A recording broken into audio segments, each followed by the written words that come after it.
engineer at NVIDIA. If you name humor, he's the king in that.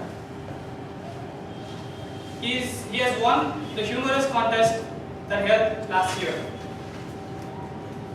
And you could remember him by his wonderful speech, Luck by Chance. So without much ado, put your hands to welcome Toastmaster Aniket Singh.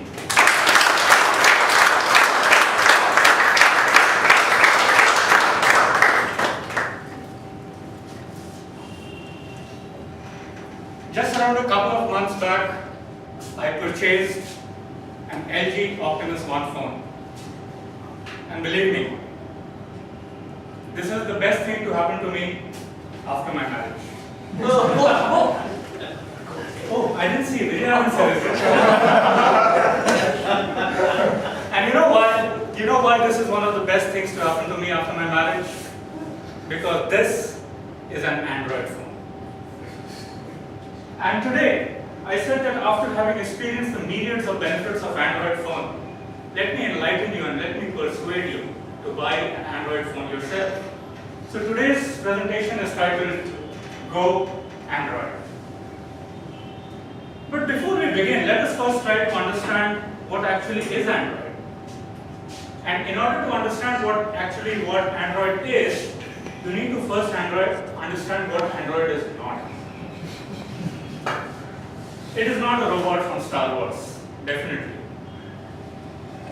It is not a new brand of mobile phones either. That field is dedicated to the Nokias and the Samsungs and the LGs. And it is not a new programming language as is the misconception. C, Java, these are the common programming languages. Android is not a programming language. So what exactly is Android?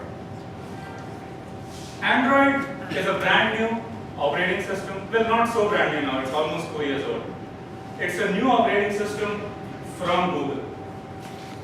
But to understand the significance of Android, we need to see Android in the perspective of laptops and personal computers. Just look at a brief history of the PC industry since its inception. The whole PC industry was flooded with operating systems from different manufacturers.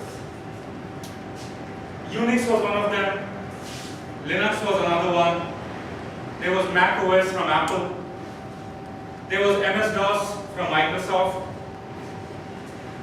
In my school, in 1994 when I started studying, BASIC was the language that we used, and there was a rudimentary interpreter based on BASIC which was serving as the operating system of that computer. And then there was OS/2 War from IBM. So many different manufacturers, so many different operating systems. It used to scare people like me and you from even working on computers. You start working on one computer, you get accustomed to it, and then somebody makes a very well-versed computer person sit on another computer and he is done. He just cannot do anything on the next computer. That was because all these operating systems did not follow any standard. And then came Windows. There were 3 million copies of Windows sold within 2 months of its launch. That was in 1995. And such was the hysteria around Windows that even people who did not have a computer bought one thinking that it was an asset, it will grow in price. And what was the reason for its success? First of all, it had a plug-and-play interface. It had a beautiful user interface. It had multitasking, beautiful multitasking. You can browse, you can use Excel, you can use documents, you can search email, you can do everything. And the most important thing, it had the widespread support of third-party developers, which allowed developers like me and you to create a business interest in writing applications. And the moment you have a business interest in writing application, developers will mushroom from different corners of the world to write applications and software. Now that we have understood how the operating systems panned out for the personal computers, let's take a parallel to the mobile industry. The mobile industry is flooded with various operating systems. One of the most famous smartphone operating system is the BlackBerry from Research in Motion. Other one is Palm from Palm Trio. Then there is Symbian. Actually, it's an open source operating system, but mostly it is adopted by Nokia. Then there is an operating system called Bada from Samsung. There is iOS from Apple. And then there is the Windows Mobile. Now the problem with these operating systems is again the same. You get accustomed to one mobile phone, you become an expert with using it, and the moment that mobile phone gets stolen, gets lost, or you want to change over to a different one, there it goes. You have to get accustomed to a totally different operating system after that. So there came Android. Seamless multitasking, seamless integration, open source, anybody can write applications and softwares on it. And most importantly, third-party support. People got a business interest to write applications on it, and so there were so many softwares available for you to download from the internet. Biggest advantage of having an Android phone, the numerous applications or apps and widgets that are available on the market for you to download. Things like scanning a document and creating a PDF file from it. Or my favorite, CricBuzz to track scores on the go. The weather feature, I just love it. Even the Doordarshan weather report is not as accurate as the AccuWeather report on Android. Google Maps for searching your direction and your coordinates while you are on the roam. Sudoku, I believe Rajesh is not around today. Otherwise, he would have appreciated this to any extent. And finally, Super Mario, the game that I have grown up playing. Everything is available on Android. But I believe my favorite Android application has to be Angry Birds.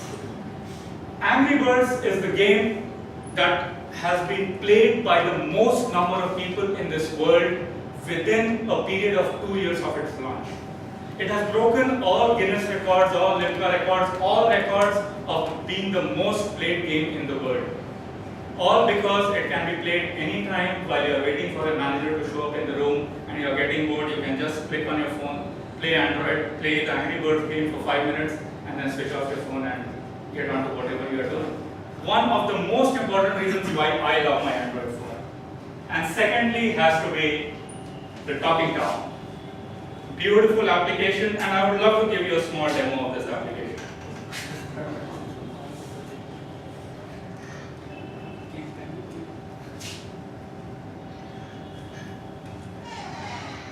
Come on, say a hello to everybody now.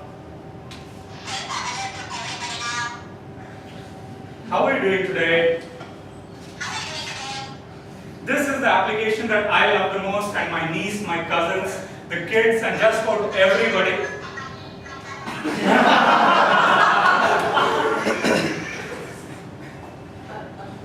One of the best reasons why you should own an Android phone at any point of time is Angry Birds and Talking Tom. Another very important reason why you should go for an Android is its voice recognition facility. Anytime that you need to type an SMS or type an email, you always have a small microphone button right at the bottom, right over here. And then the moment you press that button, the voice recognition feature shows up. It asks you to speak out the message that you want to type. And the moment you speak, the voice is transferred to the server, and an exact replica of whatever you are speaking shows up in the SMS window or in the email window. It makes your life so easier because typing on a mobile phone is always a pain in the whatever. And finally, the most important reason is integration, more and more seamless integration. Your Android phone, it can be seamlessly integrated to your Outlook server. It can be seamlessly integrated to your Facebook account, to your Twitter, and most importantly, to your Gmail account. Just think about it. Every time that I save a contact in my phone, it automatically gets saved on the Google server on the internet.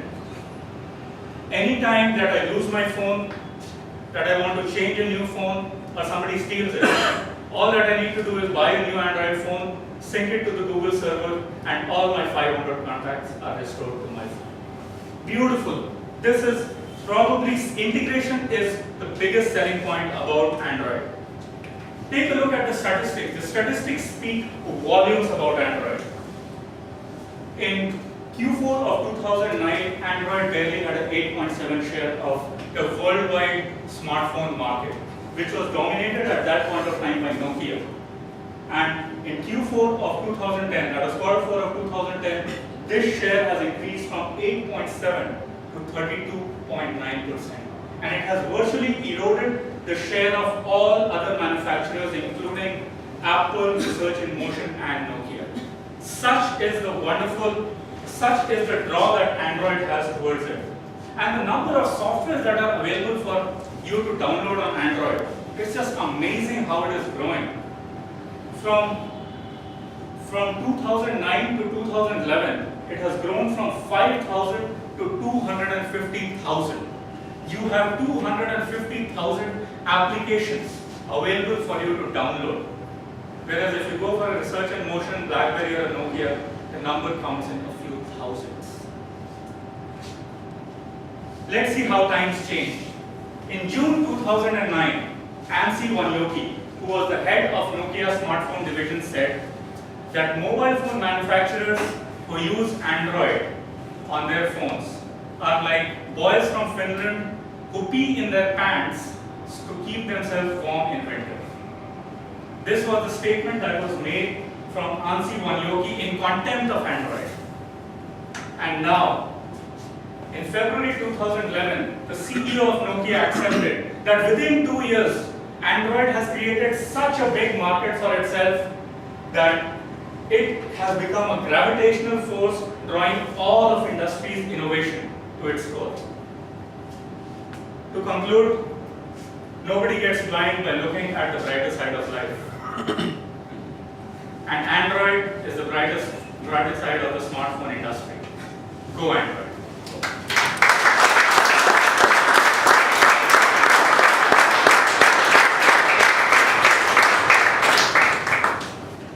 Thank you, Aniket, for the smart speech.